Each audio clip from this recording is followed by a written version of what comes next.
매일 아침 책 읽기로 하루를 시작하는 행복 습관, 미라클 독서입니다. 오늘 함께 읽어볼 책은 다정한 것이 살아남는다. 브라이언 헤어, 버네사 우주지음, 이민아 옮김, 박한선 감수, 디플롯에서 펴낸 책입니다. 들어가며 살아남고 진화하기 위해서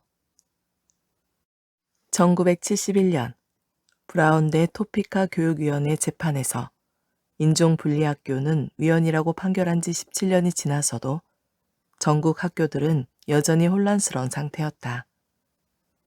백인이 아닌 다른 인종의 어린이들은 여전히 버스를 타고 멀리 떨어진 다른 구역의 학교에 다녀야 했다. 백인 학생들보다 2시간은 먼저 일어나야 했다는 뜻이다. 경제적으로 여유가 되는 백인 가정은 자녀를 사립학교에 보냈기 때문에 공립학교에 남은 백인 학생은 빈곤층 아이들 뿐이었다. 인종 집단 간의 적대감이 넘치는 교실 안에서 면학 분위기란 찾아보기 어려웠다. 교육자, 학부모, 정치인, 인권운동가, 사회복지사를 가리지 않고 모두가 이 상황을 우두망찰 지켜볼 뿐이었다. 카를로스는 텍사스주 오스틴에 있는 한 공립학교의 5학년 학생이었다. 그에게 언어는 제2의 언어였다. 수업 중에 질문을 받으면 말을 더듬었고 아이들이 놀리자 더 심해졌다. 그러면서 점점 더 외톨이가 되어 학교 생활 거의 내내 입을 꾹 다물고 지냈다. 많은 사회과학자가 인종통합학교 정책은 크게 성공할 거라고 예견했다.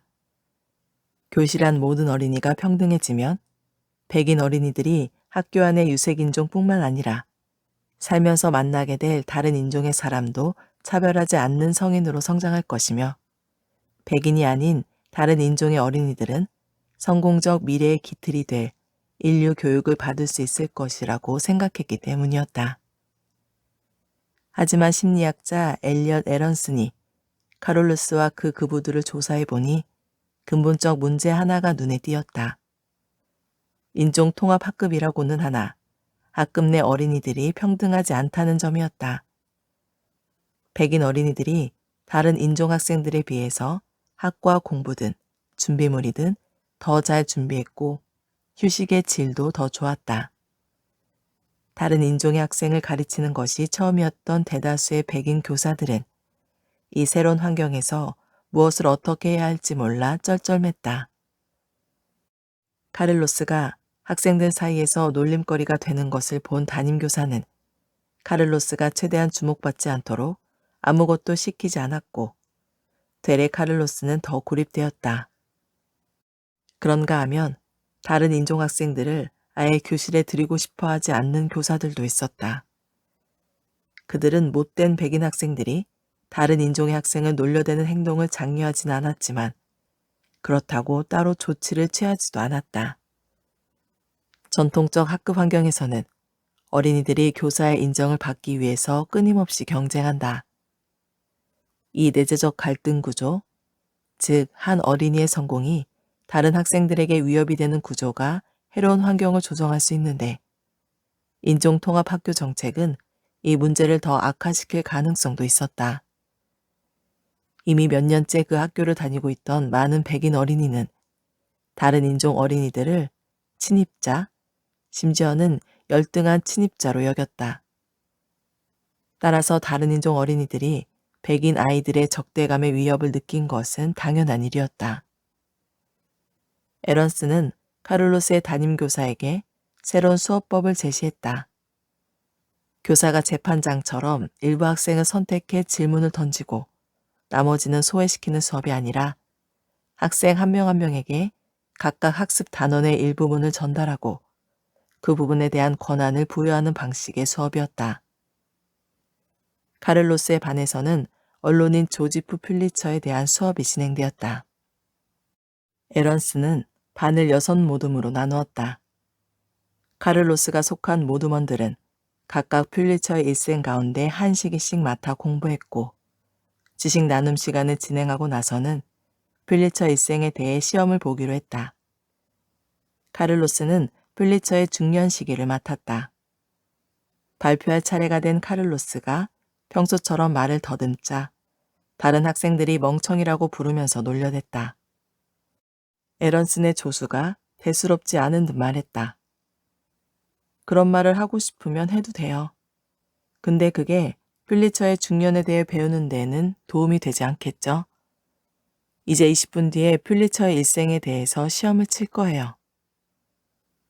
아이들은 카를로스가 경쟁자가 아니라는 사실, 카를로스가 필요하다는 사실을 금세 깨달았다. 카를로스를 긴장하게 했다가는 카를로스가 맡은 부분을 이해하기가 어려워질 뿐이었다. 아이들은 호의적인 질문자가 되어 카를로스가 공부한 내용을 차근차근 끄집어냈다. 같은 방식으로 몇 주에 걸쳐 다양한 프로젝트를 진행하자 카를로스는 다른 아이들과 좀 더 편하게 지내는 듯 했고 이후에는 반 아이들과 친해질 수 있었다. 에런슨이 개발한 이 학습법을 직소 모형이라고 하는데 한 모듈 내 각각의 구성원에게 정보 일부를 전달하고 서로 협력하여 조각을 맞추는 방식으로 정보를 완성하는 상호 의존적 수업 방법이다. 일주일에 단 몇 시간만 이 모형을 적용해 수업을 했을 뿐인데 겨우 6주가 지났을 무렵 엄청난 효과가 나타났다. 에런슨은 어린이들이 모두 인종에 상관없이 자신의 모두먼을 같은 반 다른 아이들보다 더 좋아하게 되었음을 확인할 수 있었다. 아이들은 학교도 더 좋아하게 되었고 자존감도 더 높아졌다. 직소 모형 학습법을 경험한 어린이들은 다른 어린이들의 상황에도 더 쉽게 공감했다. 아이들이 친구가 되고 나자 더 표준화된 경쟁적 수업법을 다시 도입하는 것도 안전해졌다. 다른 인종의 어린이들은 모든 점에서 더 크게 개선되었다. 직소 모형 학습법은 미국 전역 수천 개 교실에서 수많은 초등학생을 대상으로 실시되었고 비슷한 결과를 얻은 바 있다. 적자 생존. 협력은 우리 종의 생존의 핵심이다. 우리의 진화적 적응력을 높여주기 때문이다. 하지만 언제부턴가 적자라는 개념이 신체적 적자와 동의어가 되었다. 이 논리를 야생에 대입하면 덩치가 클수록 더 싸우려 들고 그럴수록 덤비려는 자가 적고 따라서 성공할 가능성이 더 크다. 그러므로 최상의 먹이를 독차지할 수 있고 가장 매력 있는 짝을 얻을 것이며 가장 많은 후손을 낳을 수 있다는 얘기가 된다. 지난 150년 동안 이 잘못된 적자의 해석이 사회운동, 기업의 구조조정, 자유시장에 대한 맹신의 바탕이 되어 왔으며 정부의 무용론을 근거로 타 인구 집단을 열등하고 평가하는 근거로 또 그런 평가가 야기하는 결과의 참혹함을 정당화하는 근거로 이용되어 왔다. 하지만 다윈과 근대의 생물학자들에게 적자 생존이란 아주 구체적인 어떤 것, 즉 살아남아 생존 가능한 후손을 남길 수 있는 능력을 가리키며 그 이상으로 확대될 개념이 아니었다. 다윈의 종의 기원 제5판에 나오던 1869년 무렵에는 강하고 냉혹한 자들이 살아남고 약한 자들은 사라질 것이라는 생각이 집단 의식 속에 뿌리 깊게 자리 잡았는데 다윈은 이 책을 쓰면서 적자 생존이 더 정확하며 때로는 더 편리하다면서 자연 선택의 대안으로 이 개념을 제시했다. 다윈은 자연에서 친절과 협력을 끊임없이 관찰하며 깊은 인상을 받았으며 자상한 구성원들이 가장 많은 공동체가 가장 번성하여 가장 많은 수의 후손을 남겼다고 썼다. 다윈을 위시하여 그의 뒤를 이은 많은 생물학자도 진화라는 게임에서 승리하는 이상적 방법은 협력을 꼽힐 수 있게 진화력을 극대화하는 것이라는 기록을 남겼다. 대중의 상상 속에 존재하는 적자 생존 개념은 최악의 생존 전략이기도 하다. 한 연구는 가장 덩치 크고 가장 힘세고 가장 비열한 것이 누군가에게는 평생의 스트레스가 될 수 있음을 보여준다. 사회적 스트레스는 우리 몸에 비축된 에너지를 고갈시켜 면역 체계를 악화하고 결국 우리는 더 적은 수의 후손을 남기게 된다. 마찬가지로 공격성이 높을수록 비용이 많이 드는데 싸워서 다치거나 잘못되면 죽을 확률도 높아지기 때문이다. 이런 유형의 적자는 우두머리 지위를 차지할 수도 있지만 그러다가 더럽고 잔인하고 짧은 인생으로 끝날 수도 있다. 다정함은 일련의 의도적 혹은 비의도적 협력 또는 타인에 대한 긍정적인 행동으로 대략 정의할 수 있는데 다정함이 자연에 그렇게 보편적으로 존재하는 것은 그 속성이 너무나 강력하기 때문이다. 인간 사회에서 다정함은 친하게 지내고 싶은 누군가와 가까이 지내는 단순한 행동으로 나타나는가 하면 어떤 공동의 목표를 성취하기 위해 협력을 통해 누군가의 마음을 읽는 등의 복합적인 행동으로 나타나기도 한다. 협력은 아주 오래된 전략이다. 수백만 년 전 떠다니는 박테리아로 존재하던 미토콘드리아는 더 큰 단위의 세포 속으로 들어갔고 미토콘드리아와 더 큰 세포가 힘을 합치자 동물의 몸에 힘을 공급하는 배터리가 되었다. 우리 몸의 미생물 군집은 다른 기능도 많지만 특히 우리 몸이 음식물을 소화하고 비타민을 합성하며 장내 물질을 생성하는 등 여러 기능을 수행하게 해주는데 이 협력 관계는 미생물군과 우리 몸의 공이 이루은 결과물이다. 개화식물은 대부분의 식물종보다 늦게 발생했지만 꽃가루를 옮겨주는 곤충과의 성공적 협력 관계로 번성한 덕에 현재 우리의 정원을 지배하고 있다. 지구에 서식하는 모든 육상동물 개체의 5분의 1을 점하는 개미는 5천만 마리의 개체군이 하나의 사회로 기능하는 초개체동물이다. 나는 매년 학생들에게 진화론을 활용하여 세계의 문제를 해결하라는 과제를 내주는데 우리도 우리 자신에게 같은 과제를 부여하려 한다. 이 책은 다정함이 어떻게 인류의 진화에 유리한 전략이 되었는지를 밝히고자 한다. 이를 위해 동물의 행동을 탐구하는데 이는 우리 자신을 이해하는 데도 도움이 될 것이다. 우리는 또한 다정함의 이면, 즉 우리의 친구가 아닌 이들에게는 잔인해지는 능력에 관해서도 탐구할 것이다. 우리의 이 이중적인 본성이 어떻게 진화했는지 이해할 수 있다면 전 세계의 민주주의 체제를 위협하는 사회적, 정치적 양극화를 해결할 새로운 해법을 찾아낼 수도 있을 것이다. 가장 다정한 사람. 우리는 진화를 일종의 창조 설화 같은 것으로 생각하는 경향이 있다. 아주 오랜 옛날 어떤 일이 일어났고 그것이 일종의 선행으로 연속되어 온 것이라고. 하지만 진화는 생명체가 호모사피엔스의 완성을 향하여 깔끔하게 일직선으로 발전해온 과정이 아니다. 우리 호모사피엔스보다 더 성공적으로 진화한 종은 많다. 그는 우리보다 수백만 년을 더 살았으며 오늘날까지 살아남은 수십 종의 다른 종을 만들어냈다. 사람 종은 약 600만 년에서 900만 년 전 보노보와 침팬지와 같은 조상으로부터 갈라져 나온 이래 호모 속 안에서 다른 수십여 종을 만들어냈다. 화석과 DNA 분석 결과 약 20만 년 전에서 30만 년 전 사이의 대부분 기간 동안 호모사피엔스가 살았으며 최소 4종 이상의 다른 사람 종과 공존했음이 밝혀졌다. 이들 호모 가운데 일부는 우리만 하거나 우리보다 더 큰 뇌를 지녔다. 뇌의 크기가 성공의 주된 필수 요소였다면 이들 호모도 살아남아서 우리처럼 번성했어야 마땅하다. 하지만 상대적으로 소규모 집단이었고 호모 이외의 종에 비해서는 인상적이었지만 기술이 부족했던 이들 무리는 어느 시점에 이르러 전부 멸종했다.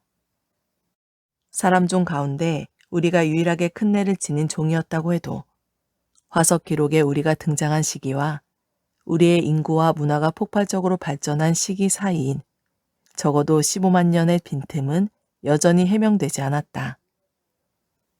우리와 다른 사람 종을 구분하는 신체적 특징은 우리의 진화 과정 초기에 나타났지만 우리가 아프리카에 나타난 뒤로도 최소 10만 년 동안 우리는 문화적으로 여전히 미숙한 상태였다. 돌날, 좌우대칭을 맞춘 뾰족한 날, 붉은 안료를 바른 유물, 뼈와 조갑이 장신구 등은 우리를 유명하게 한 기술이었지만 혁신이라기에는 감질날 수준이었다. 혁신은 수천 년 동안 나타났다 사라졌다 했을 뿐 확고하게 정착되지는 않았다. 10만 년 전, 최후까지 살아남을 가능성이 높은 인류가 어느 종이었을지 내기를 걸었다면 호모사피엔스는 독보적 승자가 아니었을 것이다. 가능성이 더 높았던 경쟁자는 호모 에렉투스였을 것이다. 호모 에렉투스는 180만 년 전 아프리카를 떠나 지구상 가장 넓은 영토에 분포했던 탐험가요. 질긴 생존력을 지닌 전사였다. 그들은 지구의 거의 전역을 개척했고 불 다루는 법을 깨쳐 몸을 데웠을 뿐만 아니라 자기 방어와 요리에도 이용했다. 호모 에렉투스는 석영, 화강암, 현무암 같은 원료로 만든 아슐 손도끼를 포함하여 발전된 석기를 능숙하게 사용한 최초의 인류였다. 이 원료의 성질이 부스러뜨리거나 얇게 조각내는 기술에 영향을 주었고 그 결과로 눈물방울 모양의 면도날처럼 날카로운 연모를 얻었다. 수천 년 후 이를 발견한 자들은 그 돌에 초자연적 힘이 있다고 믿었다. 호모 에렉투스는 여러 다른 인종의 흥망성쇠를 지켜보았으며 우리를 포함하여 다른 사람 종보다 더 오래 살아남았다. 10만 년 전까지도 여전히 인류는 호모사피엔스가 등장하기 150만 년 전에 호모 에렉투스가 발명했던 손도끼를 쓰고 있었다. 유전자 분석 결과는 호모사피엔스의 인구 규모가 멸종 수준으로 감소할 수도 있었음을 시사한다. 어쩌면 호모 에렉투스는 우리를 그저 플라이스토세에 단명했던 또 하나의 사람 종으로 여겼을지도 모르겠다. 시간이 빨리 되감아서 7만 5천 년 전으로 가보자. 호모 에렉투스는 아직 생존해 있었지만 기술은 크게 진보하지 않은 그저 그런 수준이었으므로 어쩌면 승자는 네안데르탈인으로 바뀌었을지도 모르겠다. 네안데르탈인은 우리만큼 또는 우리보다 머리가 컸다. 신장은 우리와 비슷했지만 우리보다 무거웠고 그 초가부는 대부분 근육이었다. 네안데르탈인은 빙하시대를 지배했다. 그들은 엄밀하게 말하면 잡식성이었으나 주로 육식하는 경향을 보였는데 이는 그들이 대단히 기술 좋은 사냥꾼이었음을 의미한다. 그들은 빙하시대의 모든 덩치 큰 초식 동물을 사냥했다. 붉은 사슴, 순록, 말, 돼지가 주요 사냥감이었고 이따금 매머드도 사냥했는데 전부 사람보다 훨씬 힘센 동물이었다. 네안데르탈인들은 꾀꾀거리는 동굴인들과는 거리가 멀었다. 우리들처럼 그들에게도 발화에 필요한 섬세한 운동신경을 담당하는 유전자가 있었다. 그들은 시신을 매장했고 병들거나 다친 사람을 보살폈으며 몸을 안료로 칠하고 조갑이, 깃털, 뼈로 만든 장신구로 치장했다.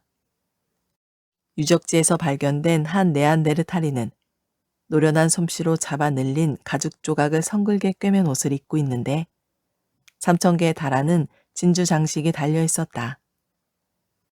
그들은 신비한 동물의 형상을 그린 동굴 벽화를 남겼으며 생존 말기에는 현생 인류가 사용하는 것과 같은 도구 다수를 사용했다.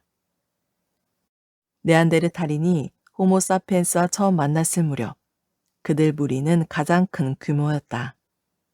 주위에 적응했던 그들은 호모사피엔스가 다가오는 빙하를 피해 떠나자 유럽을 차지했다.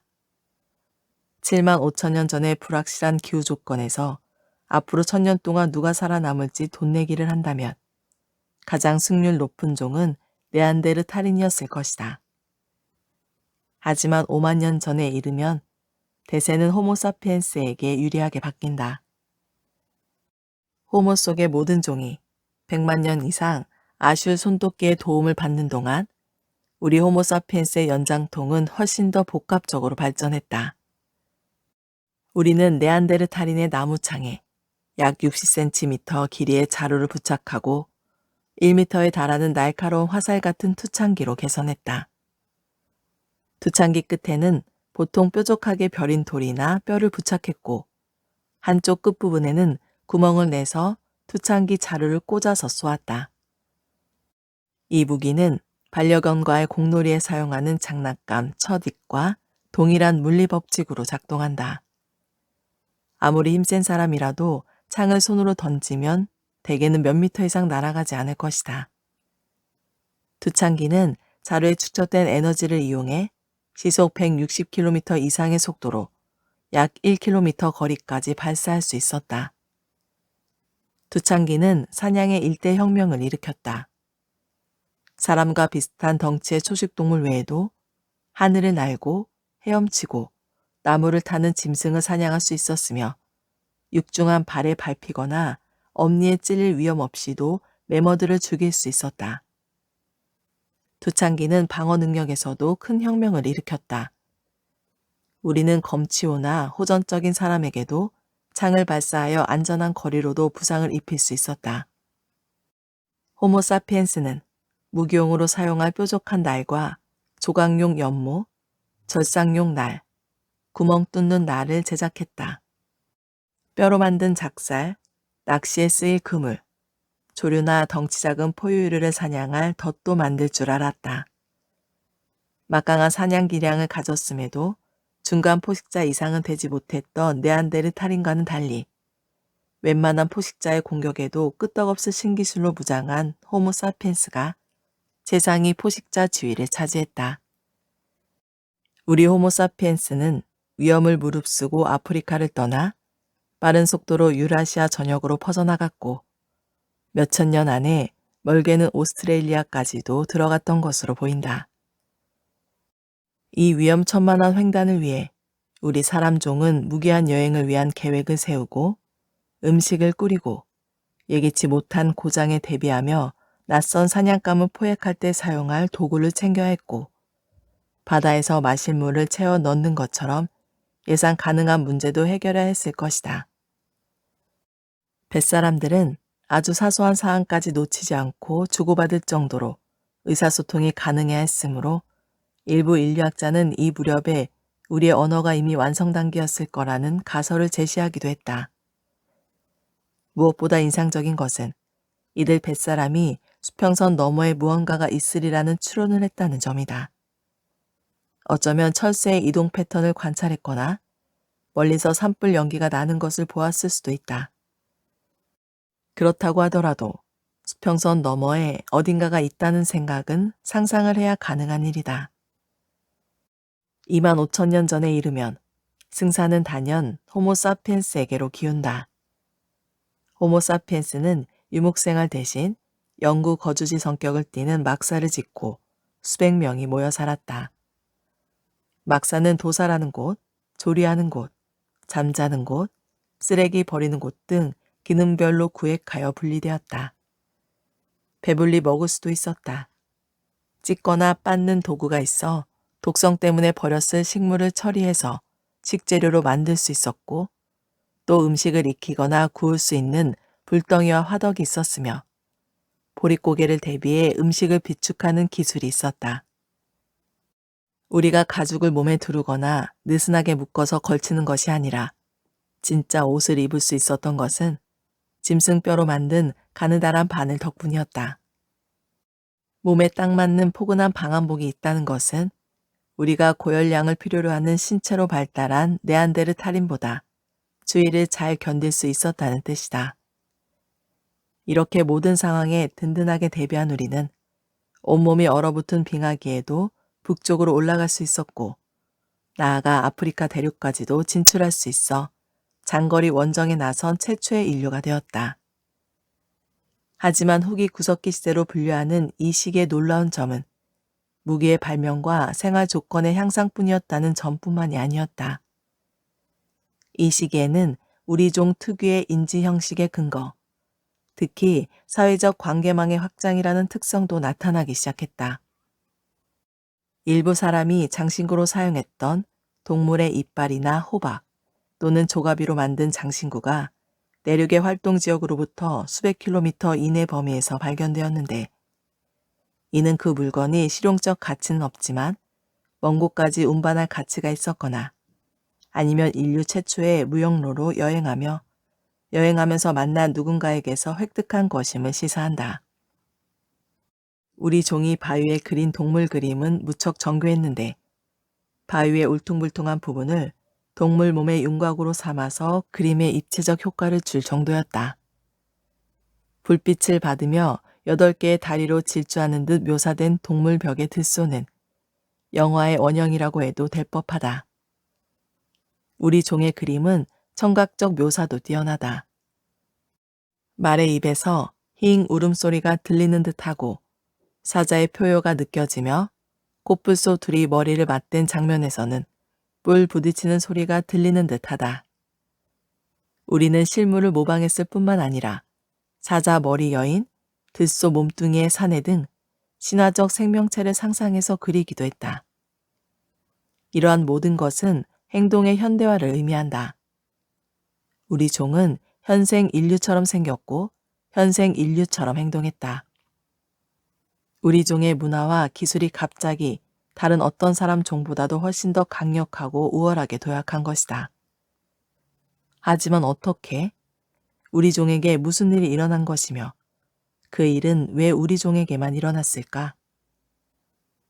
다른 사람 종이 멸종하는 와중에 호모사피엔스를 번성하게 한 것은 초강력 인지 능력이었는데 바로 협력적 의사소통 능력인 친화력이다.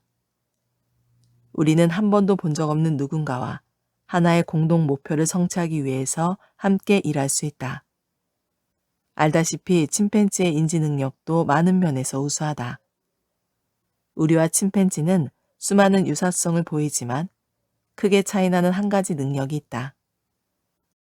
침팬지는 하나의 공동 목표를 이루기 위한 의도로 의사소통을 하기 힘들어한다는 점이다.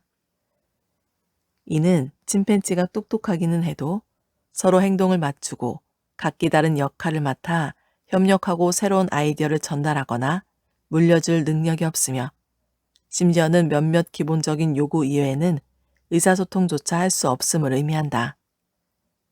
우리는 걸음마를 떼거나 말을 배우기 전부터 이러한 기술을 습득하는데 이것이 곧 복잡한 인간관계와 문화적 세계로 통하는 관문이 된다. 진화력은 타인의 마음과 연결될 수 있게 하며 지식을 세대의 세대를 이어 물려줄 수 있게 해준다. 또 복합적인 언어를 포함한 모든 형태의 문화와 학습의 기반이 되었으며 진화력을 갖춘 사람들이 밀도 높게 결집했을 때 뛰어난 기술을 발명해왔다. 다른 똑똑한 인류가 번성하지 못할 때 호모사피엔스가 번성할 수 있었던 것은 우리가 특정한 형태의 협력에 출중했기 때문이다. 처음 동물을 연구하기 시작했을 때 나는 경쟁적 속성에만 집중한 나머지 의사소통 능력이나 친화력이 동물뿐 아니라 우리의 인지 발달에도 중요한 요소라는 생각은 하지 못했다. 상대를 조종하는 기술, 속이는 기술의 향상이 동물계의 진화적 적응력을 설명해주는 근거라고 생각한 것이다. 하지만 내가 발견한 것은 똑똑한 것만으로는 충분하지 않다는 점이었다. 우리의 감정은 보람차거나 고통스럽다거나 매력적이라거나 혐오스럽다고 느낄 때 아주 큰 역할을 수행한다. 특정 문제를 해결하기를 선호하는 성향은 연산 능력 같은 인지를 형성하는 데 중대한 역할을 한다. 그러나 타인의 의도나 욕망, 감정 등 인간에 대한 이해와 기억력, 전략 능력이 아무리 고도로 발달하더라도 협력적 의사소통 능력과 결합하지 않으면 혁신을 이끌어내지 못한다. 진화력은 자기 가축화를 통해서 진화했다. 수세대에 걸친 가축화는 기존의 통념과는 달리 지능을 쇠퇴시키지 않았으며 진화력을 향상시켰다. 어떤 동물이 가축화될 때는 서로 아무 관련 없어 보이는 많은 요소가 변화를 겪는다.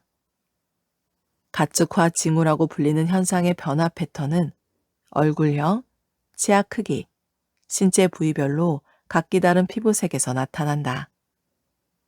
호르몬과 번식 주기, 신경계에서도 변화가 일어난다. 우리가 연구에서 발견한 것은 조건이 일정하다면 자기 가축화가 타인과 협력하고 소통하는 능력도 향상시킨다는 점이다. 이 모든 무관해 보이는 변화는 발달과 관련이 있다. 가축화된 종과 조상은 같지만 야생으로 남아있는 더 공격적인 종은 뇌와 신체가 다르게 발달한다. 놀이처럼 사회적 유대를 도모하는 행동의 경우 야생의 친척 종보다 가축화된 종에게 더 이른 시기에 나타나고 더 오래, 대개는 성인 또는 성체가 될 때까지 유지된다. 다른 종의 가축화 연구는 우리 종의 초강력 인지 능력이 어떻게 진화했는지 이해하는 데 크게 도움이 되었다. 사람은 네안데르탈인처럼 10명에서 15명 정도의 작은 무리로 살다가 진화력이 높아지면서 100명이 넘는 큰 규모의 무리로 전환되었다. 뇌가 더 크지 않더라도 협력을 잘하는 더 큰 규모의 호모사피엔스 무리가 다른 사람 종 무리를 쉽게 이길 수 있었다. 타인에 대한 감수성을 가진 우리 종은 갈수록 복잡한 방법으로 협력하고 소통했고 이로써 문화적 역량도 새로운 경지로 나아갈 수 있었다. 우리 종은 누구보다 빠르게 혁신할 수 있었고 또 그 혁신을 공유할 수 있었다. 다른 인류는 가망이 없었다. 하지만 우리의 친화력에도 어두운 면은 존재한다. 우리 종에게는 우리가 아끼는 무리가 다른 무리에게 위협받는다고 느낄 때 위협이 되는 무리를 우리의 정신신경망에서 제거할 능력도 있다. 그들을 인간이 아닌 존재로 여기는 것이다. 연민하고 공감하던 곳에 아무것도 남지 않는다. 공감하지 못함으로 위협적인 외부인을 우리와 같은 사람으로 보지 않으며 그들에게는 얼마든지 잔인해질 수 있는 것이다. 우리는 지구상에서 가장 관용적인 동시에 가장 무자비한 종이다. 현재 미국 의회에서는 타인을 비인간화하는 수사가 넘쳐나고 있다. 남북 전쟁 때보다도 양극화가 더 심한 상황이다. 아이오와주 공화당 의원 짐 리치는 공화당 의원 휴게실에서는 민주당 의원들에 대해 별별 회개한 소리가 나오고 있다 라고 했고 전 민주당 상원 의원 톰 대슐은 의원총회라는 게 단합대여가 되어버려서 우리 편이 아니면 남남 다 죽여버려 하는 분위기가 팽배하다고 말했다. 소셜미디어가 이런 반목과 적개심의 낙인을 더 널리 퍼뜨렸다. 도널드 트럼프가 국경 장벽은 여러분을 저 짐승들로부터 보호해줄 동물원 담장 같은 것이라고 말했을 때 민주당 의원 이란 오마는 이렇게 안가품했다. 원숭이가 높이 올라갈수록 보이는 것은 엉덩이뿐이다. 오래되지 않은 과거의 워싱턴은 더 화기애애한 곳이었다. 로널드 레이건은 가볍게 목이나 축이며 그저 우스갯소리나 나누자면서 민주당과 공화당 사람들을 모두 백악관으로 초대하곤 했다. 민주당과 공화당 의원들은 한 차를 타고 자기네 고향에서 서로 운전대를 바꿔 잡아가며 밤새 운전해 워싱턴으로 가곤 했다. 국회에서는 미친 듯이 논쟁했죠. 일리노이 민주당 의원 댄 로스텐코프스키의 말이다. 하지만 밤에는 같이 골프 치러 나갔어요. 한 번은 열띤 논쟁이 끝난 뒤 레이건이 하원의장 팀 오닐에게 전화했을 때 팁이 이렇게 말했다. 이보게 친구, 그게 정치야. 6시 땡 하면 우린 친구가 될 수 있다네. 이런 분위기에서 의회는 일을 했다. 오늘날보다 더 많은 법안이 발의되고 통과되었다. 당파성을 초월한 투표도 더 많았다. 1967년 공화당과 민주당은 미국 현대사에서 가장 중요한 사회적 법안인 민권법과 레이건의 경제회복조세법을 통과시켰다. 그러나 1995년 조지아주에서 뉴트 깅그리치라는 젊은 공화당 의원이 40년 이상 하원을 장악하고 있는 민주당의 영향력을 약화시키겠다는 계획을 들고 나왔다. 의회가 작동하는 한 사람들은 패권을 쥐고 있는 당을 바꾸고 싶어 하지 않는다는 것이 그의 주장이었다. 그는 신질서를 건설하기 위해서는 구질서를 무너뜨려야 한다고 말했다. 1990년대 말 하원 의장 깅그리치의 전술은 노골적으로 공화당과 민주당의 우호적 관계를 어렵게 만들거나 심지어는 아예 불가능하게 만들 정책을 제도화하는 것이었다. 그가 맨 처음으로 한 일이 의회 국무일을 주 5일에서 주 3일로 단축해 공화당 소속 하원 의원들로 하여금 대부분 시간을 지역구에서 보내고 선거 구민들과 더 어울리면서 모금 활동에 집중하게 만드는 것이었다. 이 조치로 가족을 데리고 워싱턴으로 이사하는 의원이 줄면서 정치인들이 소속을 초월하여 우정을 쌓던 전통이 무너졌다. 정치학자 노먼 오른스타인은 의원들이 주말이면 모여서 만찬을 나누거나 다 같은 학교로 자녀를 보내는 것이 워싱턴의 일상이었지만 이제 더는 그런 모습을 찾아볼 수 없다고 썼다. 상임위에 서건 의원석에 서건 깅그리치는 의사당에서 공화당 의원들이 민주당 의원들과 협조하는 것을 금지시켰다. 공화당 의원들은 민주당 의원이나 민주당에 대해서 발언할 때 부패했다거나 역겹다 같은 혐오감을 유발하는 어휘를 사용하도록 권고받았다. 깅그리치는 민주당 의원들을 나치에 자주 비유했다. 깅그리치가 공화당을 이렇게 적대적인 영토로 몰아가자 민주당의 많은 의원도 뒤질세라 맞불을 놓았다.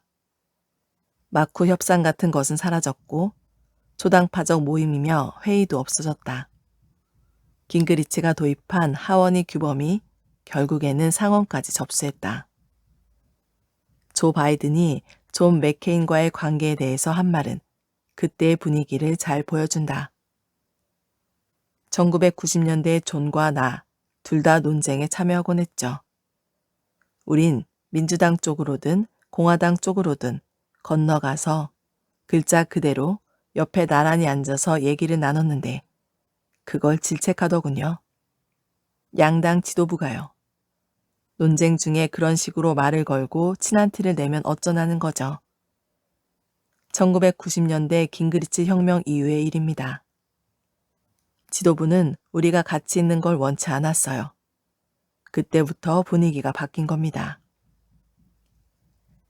의사당에서 지켜오던 양당 간의 상호 예절이 사라지면서 협상과 타협을 가능하게 했던 수단들은 비난의 대상이 되었다.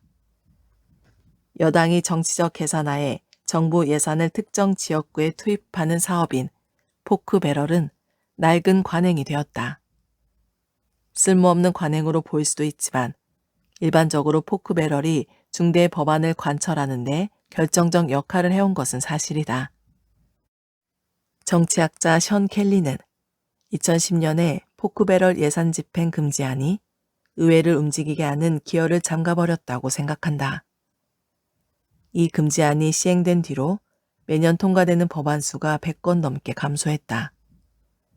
정책 위반자에게 협상의 동기가 될 당근이 없다면 성공 확률은 떨어질 수밖에 없다. 민주주의 체제 아래서 정치적 경쟁자들은 누군가를 적으로 만들고 있을 여유가 없다. 경쟁자와 교제하는 것이 서로를 더 인간적으로 만들어줄 것이다. 그럴 때 현재 워싱턴에서는 부족한 덕목인 신뢰, 협력, 협상이 가능해질 것이다. 자기 가축화 가설을 단순히 또 하나의 창조론에 불과하다고 볼 수는 없다. 이는 우리와 다른 사람을 인간 이하로 취급하는 우리 종의 경향을 극복하는 데 도움이 될 만한 진정한 해법으로 고려해 볼 강력한 도구다. 또 이것은 우리 종이 살아남고 진화하기 위해서는 우리의 정의를 확장하지 않으면 안 된다는 반드시 기억해야 하는 경고이다. 오늘 미라클 독서는 여기까지 읽도록 하겠습니다. 오늘도 감사합니다.